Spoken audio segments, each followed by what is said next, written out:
नमस्कार मेरे प्यारे देशवासियों। कल कुछ ऐसे बातें थी जो मैं आप तक पहुंचाना चाहता था। अभी भी वही कोशिश करूंगा। I often wonder what brought me here.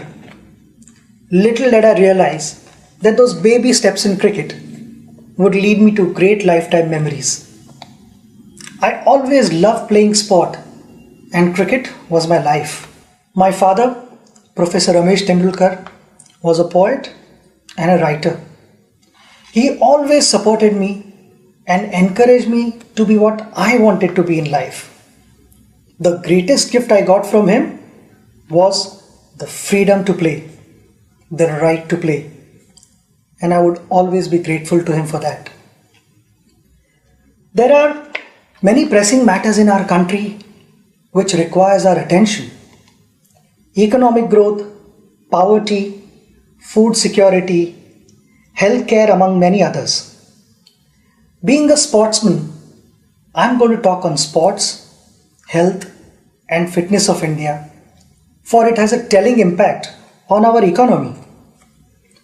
My vision is a healthy and fit India.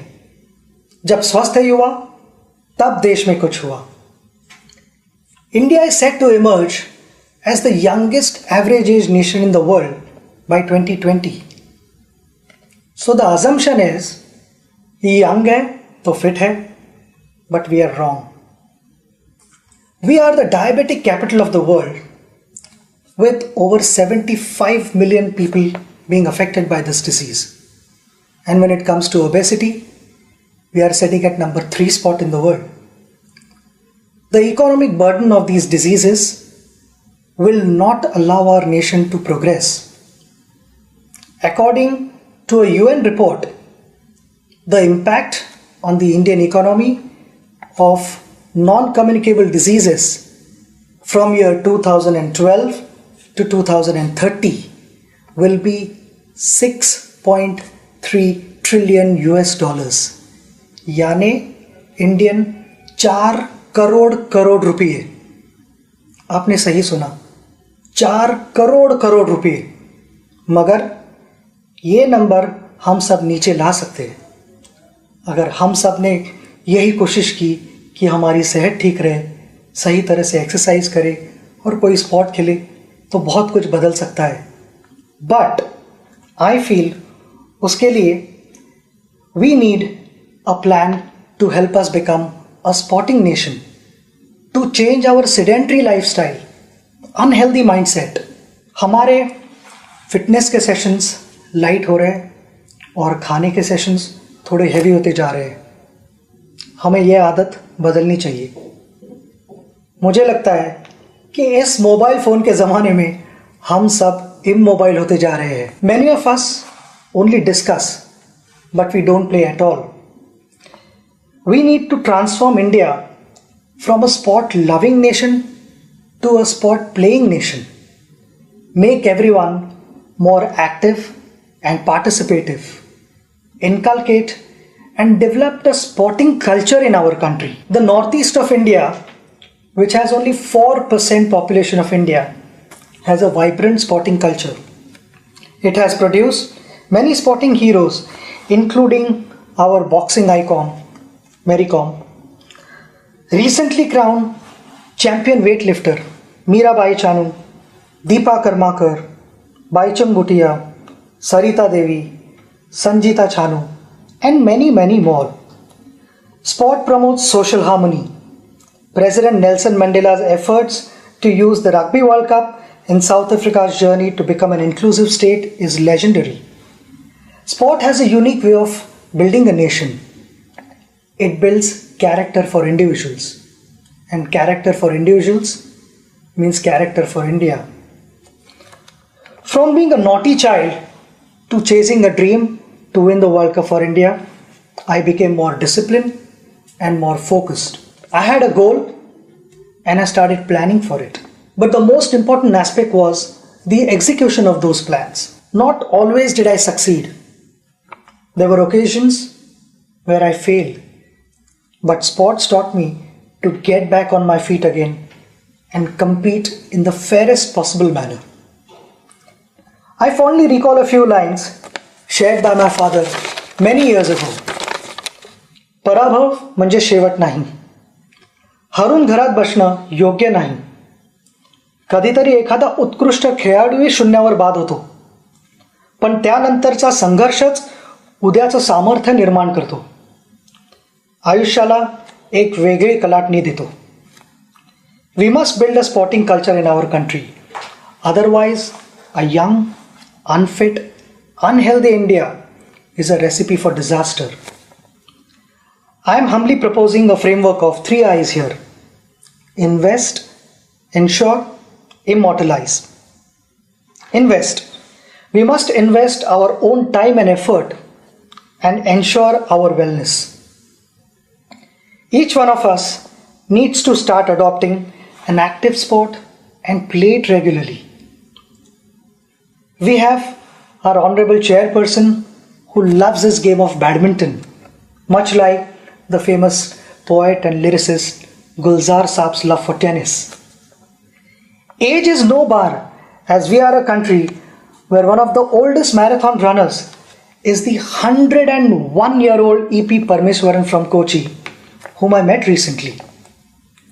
Our citizens and school children should have access to more sports infrastructure. Open spaces and playgrounds should be retained. Along with smart cities, we should look at building smart sport cities.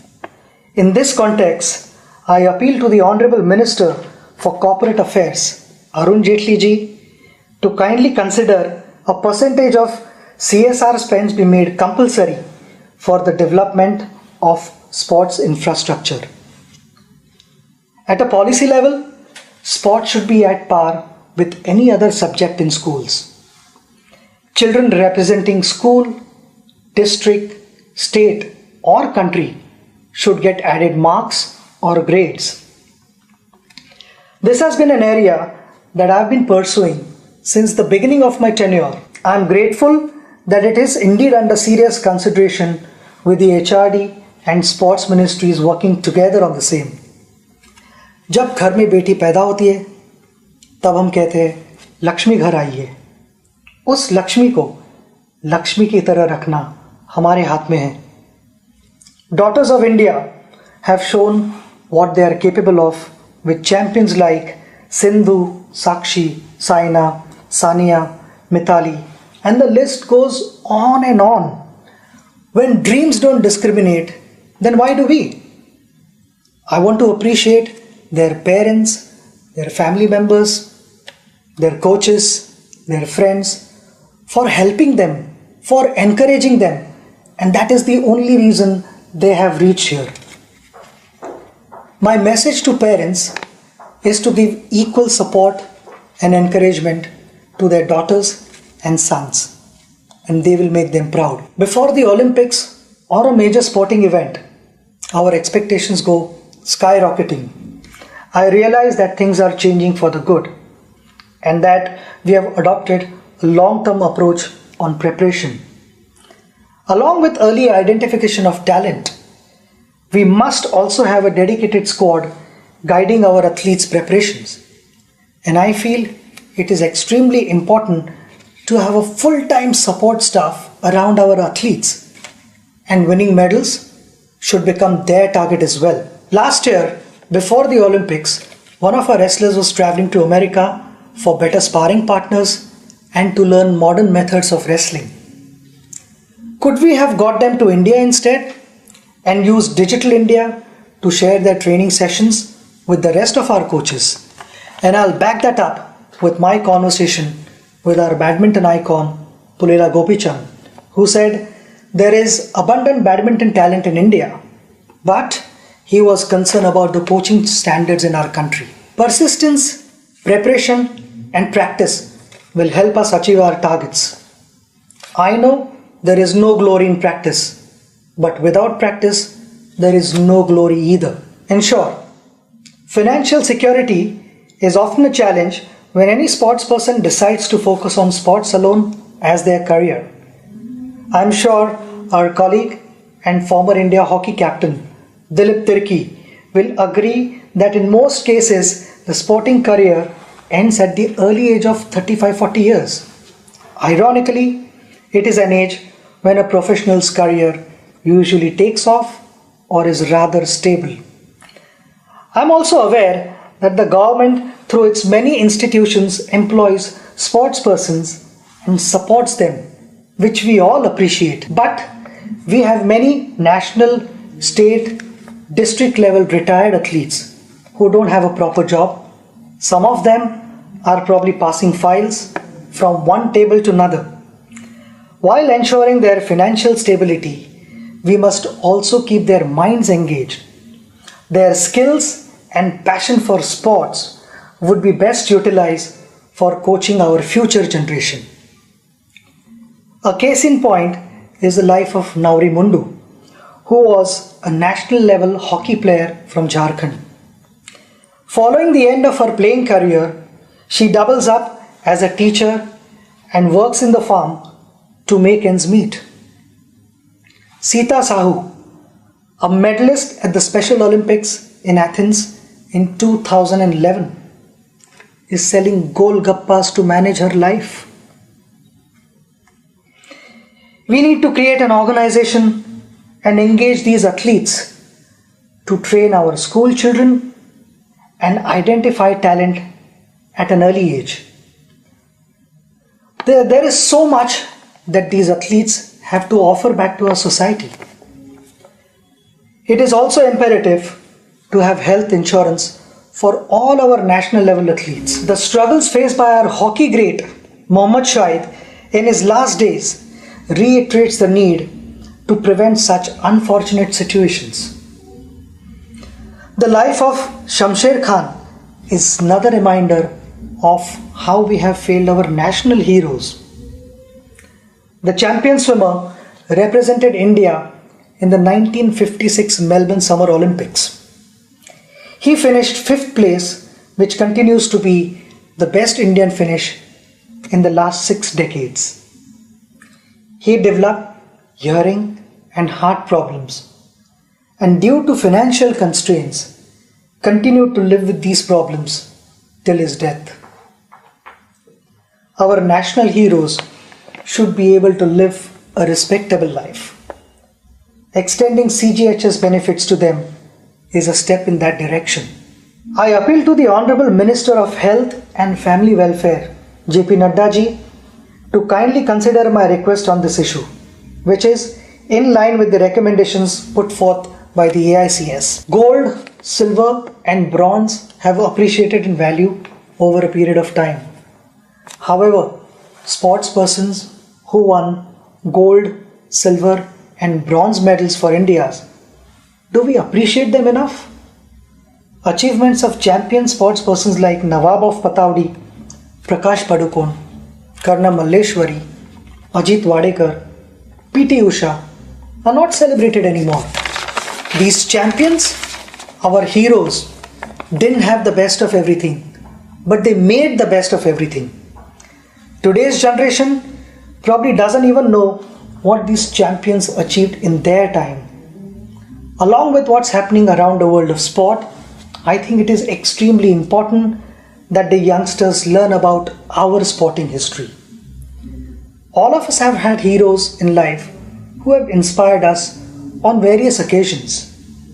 As a proposed sample, we have compiled a book on some of our unforgettable heroes among many others.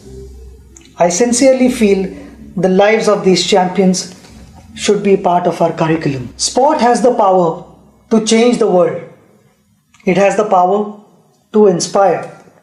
It has the power to unite people in a way that little else does.